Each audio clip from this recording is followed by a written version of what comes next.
नमस्कार, आप देख सफदर न्यूज़। ये देखते हैं खास खबर। बात करते हैं देश के राजधानी दिल्ली की, जहां पर जंतर मंतर पर महंत जी ने धरना देने के बाद मीडिया के सामने अपनी बात रखी और साथ ही देश के हालात के बारे में की चर्चा। और आइए देखते हैं पूरी खबर।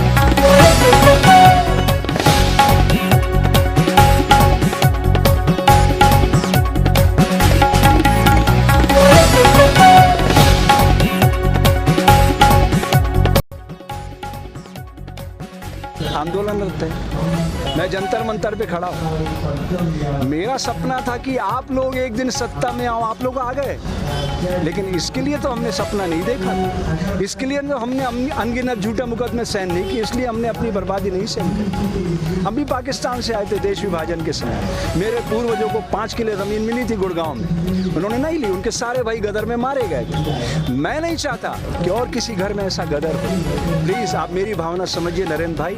आपने कोई बलिदान नहीं दिया देश के लिए। आपके घर से कोई मरा नहीं है। जिनके घरों में लाशें बिछती है ना, वो उस दर्द को जानते हैं। तो इस दर्द को समझिए नरेंद्र बाबू। इसमें आपका, मेरा, समाज का, देश का, मानवता का हित निहित है। आप भूल गए अपने धर्म को।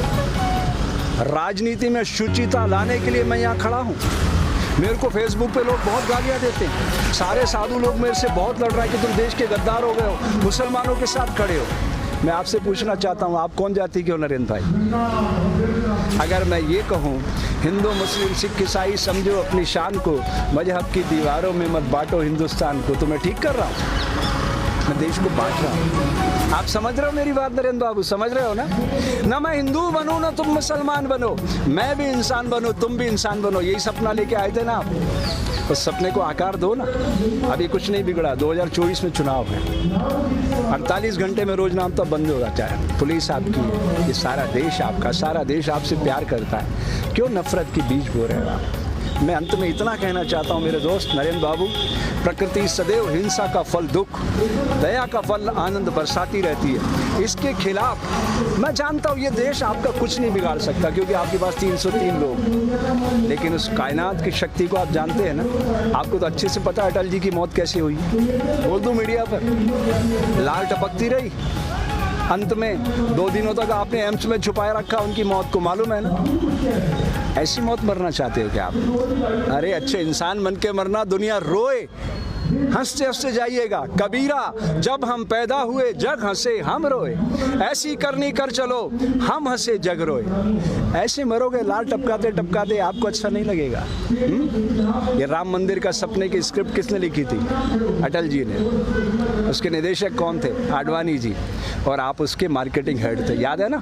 उसी रथ पे खड़े होकर चिल्लाते थे आप। मुझे तो एक एक दृश्य याद है। मुझे वो भी याद है 25 जून 1975 की रात, दरमियानी रात, जब कलेक्टर ने मुझे बुलाया था और आप आदिपुर भाग गए थे।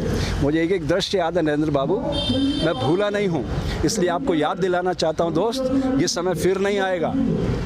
जिन्हें शक हो वो करे और खुदाओं की तलाश, हम तो इंसान को दुनिया का खुदा कहते हैं। मिटा दे अपनी हस्ती को अगर कुछ मर्तबा चाहे, कि दाना खाक में मिलकर गुले गुलजार होता है। तुम गलत दिशा में जा रहे हो नरेंद्र, कल पछताओगे। आज जहां हम हैं कल कोई और था। ये भी एक दौर है, वो भी एक दौर था। कितने और कितने चलेंगे। वो डोवाल कह रहा था, अजीत बाबू, क्या नाम है उसका तुम्हारा एनएसए वाला, क्या कह रहा था वो? इतिहास लिख रहे हो आप? ये और इतिहास शक्ति से लिखा जाता है। आप भूल रहे हो नरेंद्र बाबू। ये आंसू देख रहे हो ना, अहिंसा और सत्य के आंसू है। महात्मा गांधी, तुम्हारे जैसे लाखों करोड़ों नरेंद्र खड़े हो जाए ना एक पलड़े पे, महात्मा गांधी के समक्ष एक तिनका भी नहीं है। पता है क्यों? अहिंसा और सत्य को उन्होंने अपने जीवन में उतार लिया था। कितना भी अपमान किया, वो बैरिस्टर थे। तुम कितने पढ़े लिखे हो तुम्हें अच्छी तरह से पता है। वो बैरिस्टर थे, सारे कपड़े उतार कर तन पे लंगोटी लगाई और निकल पड़े देश के लिए। आज अगर इस तरह दंगे हो रहे होते ना तो मैदान में आ जाते और खड़े हो जाते सामने।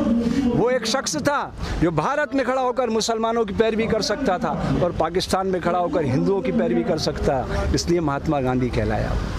आप नहीं बन सकते इतिहास पुरुष, कूड़ेदान में फेंक दिए जाओ। इसलिए अपनी शक्ति को पहचानो दोस्त, आज नहीं तो कल इस समय आपका इंतज़ार कर रहा है। अभी भी आत्मावलोकन का समय है। जय हिंद, जय